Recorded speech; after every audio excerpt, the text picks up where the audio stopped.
Hi, everyone, and welcome to Insights in Caribbean Intellectual Property, the official podcast of the Caribbean and America's Intellectual Property Organization.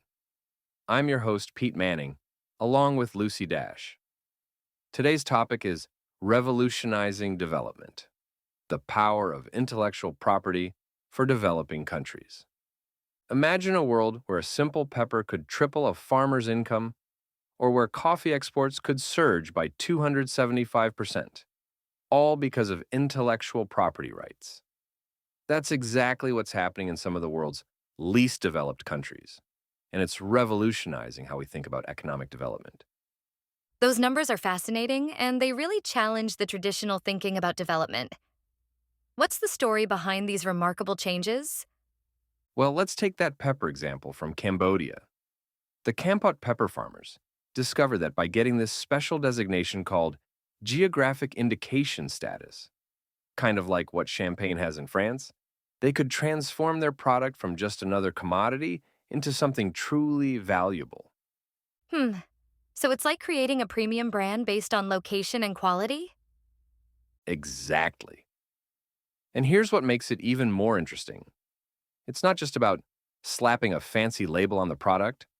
The geographic indication actually protects the unique characteristics that come from that specific region's soil and climate. But you know what really blows my mind? Ethiopia did something similar with their coffee. Oh, tell me more about that. I've heard Ethiopian coffee is some of the best in the world. So get this. Ethiopia implemented a strategic trademarking system, and their coffee exports absolutely exploded. We're talking about a 275% increase since the early 2000s. But here's the kicker. They didn't just protect the names. They created an entire branding strategy that positioned their coffee as a premium product globally. Those success stories are incredible, but I understand the bigger picture isn't quite so rosy. What's happening in other least developed countries? Well, that's where things get a bit sobering. These 45 least developed countries only file about 2,197 trademark applications annually. Compare that to the global average of over 26,000. And when it comes to patents, just 55 applications per year. It's like having a Ferrari, but not knowing how to drive. That's such a stark contrast. What's holding these countries back?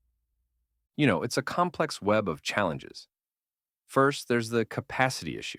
These countries often rank at the bottom of the Global Innovation Index.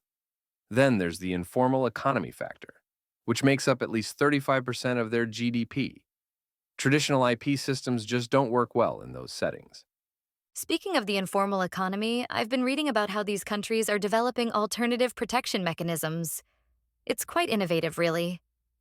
right? Instead of trying to force Western style IP systems onto informal markets, they're creating flexible, informal legal protection mechanisms that work within existing business practices. It's like tailoring a suit instead of trying to make one size fit all. That makes so much sense. And I imagine this approach helps with technology transfer too? Exactly what I was thinking. WIPO Director General Darren Tang made this brilliant point about technology transfer. He said it's not enough to just provide the technology. You need to ensure local stakeholders can actually use it effectively.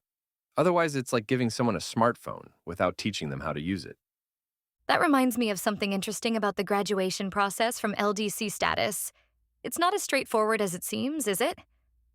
Oh man, that's a whole other layer of complexity.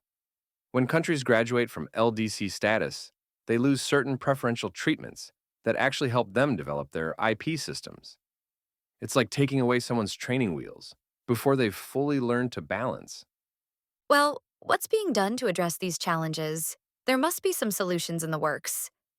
Actually, yes.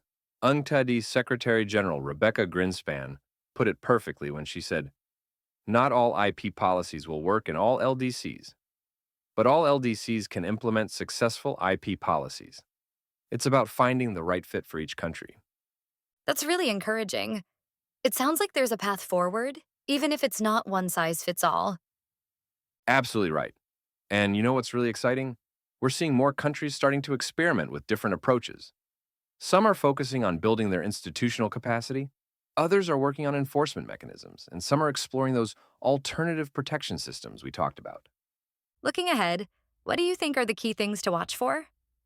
Well, I think we'll see more success stories like Kampot pepper and Ethiopian coffee. But more importantly, we might see new innovative approaches to IP protection that could actually influence how developed countries think about intellectual property. Sometimes the best innovations come from having to solve complex problems with limited resources. That's such an interesting perspective.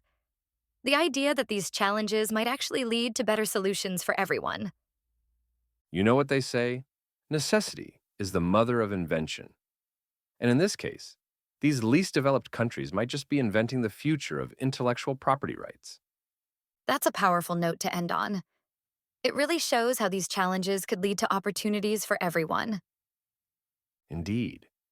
And it reminds us that sometimes the most transformative solutions come from the places we least expect. The future of intellectual property might just be written by those who are currently struggling to access it. Thanks for joining us on this episode of Insights in Caribbean Intellectual Property. Please follow us wherever you listen to this podcast so that we can let you know when there's a new episode. If you listen to us on YouTube, please like, subscribe, and share. See you next time.